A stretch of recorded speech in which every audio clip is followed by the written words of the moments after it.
All right, everybody. So, I have a quick little kind of like different type of video, I guess. So I was thinking about like the new year and everything, and you know how a lot of people will go and they'll make their goals, like their goals for the year. And so and I'm no different. I usually every year I will make a list. Usually I'll do this in like November or December, like towards the end of the year. And I will make a list of goals that I want to accomplish for the following upcoming year. And so every year that I've done this, and I guess I've been doing this for, I don't know, consistently, I'd say at least 5, 6 years, maybe more than that. And every single year, I have accomplished every single goal on that list, every single year, which is definitely something to be proud of. And these are more like short term goals. They're more like, I wouldn't call them like tiny, but they're what I like to call attainable and reachable goals. And so I feel like a huge problem in our society is that people will create their goal lists and they will come up with these highly unrealistic expectations and just write these down and be like, oh, I'm going to do this or I'm going to do that. And and it depends on, how you are as a person because everybody's got a different level of motivation. Everybody's got a different level of what they're willing to take on. And, you know, quite simply, most people, especially that I've seen, they just don't have enough drive, enough of a solid why to stick to these goals. And I think a big part of the problem is that people are coming up with really unrealistic goals. So, for example, somebody that literally never works out, okay, is saying, oh, I'm going to go to the gym every single day or 6 days a week, and obviously there's a 99% chance that that person's not going to follow through on that. So I feel like we really have to be smart about goal setting because whenever you don't accomplish your goals, you feel bad. You don't feel good about it. And it makes you more likely to give up in the future when you're not accomplishing your goals. And so this year, I did something different. So this year, instead of making a goal list, I did not. I did not make a goal list. Now, the reason I did not is actually for a few different reasons. But part of it is just simply because I didn't feel that I really have anything particularly that I wanted to achieve this year other than just maintaining what I'm already maintaining and just continuing with life as it is right now. Because to me, I feel like I'm living in a goal. I feel like I'm living in so many goals that I set and have achieved. And that's not to say my life's perfect because it's absolutely not. But what I'm getting at is that I did not write down goals because the only goals that I really have left at this point are ones that are really big and ones that aren't realistically achievable for me at this point in time, like right now.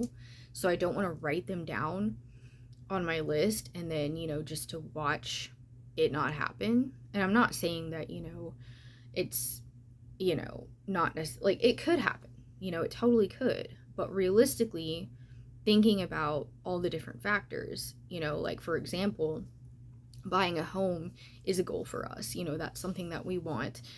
And I think like society puts so much emphasis on that. Like we've been living in this apartment for 3.5, going on 4, almost 4 years now. And I have no problem with that. Like, yes, I do want to own a home one day, but in the same point, I'm happy here. I've been here. This is my home. I know my neighbors. They're like family. There's so much I love about being here. And that's not to say, like I said, that I don't ever want to own a home because I do. I have dreams of owning kind of like a more, like an older, more vintage style home, or maybe like mid century or something like that. But I don't know. It's hard to explain what I want with that. But it's just not a massive priority right now. And Josh agrees with me. Like he feels the same exact way. But he's a lot more into like he wants to own a home so much more than I do. And I think it goes back to just what I've been through in my life and the things I've experienced and living in this peace and seeing and feeling what I feel now. And just being able to live in this space and feel the sense of peace that I do is huge for me. And so with that, I don't feel the need to necessarily have all the things that society says I should have. I mean, Josh and I both drive older vehicles. His is older than mine, but we drive vehicles that are paid off. You know, they're not perfect. They have a lot of flaws and defects and whatnot, but we're happy. And at the end of the day, that's what really matters. Another thing we want is a minivan, and that's more attainable than the house. But even with that, I still don't know if that's something we're going to be able to do this year or not. But we'll see. But the way I see it is that's kind of something that's going to happen when it happens. And I think we're just probably going to end up waiting until one of our cars just completely goes kaput, you know, and then we'll get the minivan then. So that's probably what'll happen with that. But, you know, I mean, other than that, I just didn't want to write down, like, buy a house. You know what I mean? Because it's just such a big thing. And now that is an example of obviously a long-term goal. And yes, you can absolutely write down long-term goals. I'm not the type of person that likes to write down long-term goals necessarily, just because for me, my goals do long-term, they tend to change over time. So what I want right now might not be at all what I want a year or two from now. So, you know, and then I'd also like to have an RV at some point, like for traveling, because we like to do a lot of traveling and stuff like that. And I love the outdoors, but I'm also not into like tent camping. I'm more into like glamping, if you want to call it that. But yeah, that's something else that we want. But again, that's probably not something that's going to happen this year. But eventually, I'm sure it will. You know, as long as we just keep working towards, you know, maintaining, doing our best, trying to save what we can, trying to do what we can. But in the same point, you know, I mean, we have some tougher seasons, like seasons where we spend more money and we just don't have, you know, much to save or much to spare. You know, I mean, there are definitely those seasons. You know, right now we're still kind of getting over like the hump from Christmas and all that. So, and it's different for everyone. Everybody's got a completely different situation. But I guess what I wanted to get at with this is just, you know, letting people know that it's okay if, you know, you set goals and you don't achieve them. It's okay if, you know, it's okay ultimately if you don't even want to make any goals. And I feel like most people would frown upon that. But I find it extremely liberating and extremely comforting to not have that list of all these things that I feel like I have to accomplish this year. And when I accomplished all my goals for last year, which I did by, I want to say it was by the first part of November or somewhere in there, and I thought, awesome, I did it all, you know? And yeah, like I say, that's great. But I just decided this year I wasn't going to do it. And I'm sure there are a lot of things that will happen on their own this year, without me even like, you know, writing it down. I'm sure there are a lot of great things, you know, like mental goals and stuff like that, that I've just thought about mentally, like, oh, I'd like to do this or that or have this or that. And I have no doubt that some of that will definitely be accomplished this year. But I also want to point out that, you know, it's also totally fine if all you want to do is just try to survive or try to maintain. There's nothing wrong with that. So, with that being said, you know, I guess the moral of the story is just, you know, don't set unrealistic goals, because in the end that hurts. But secondly, just be patient with yourself. Realize that we're all in this together, you know, and at the end of the day, we're all just walking each other home. At least I'd like to think so. At least that's what I'm trying to do.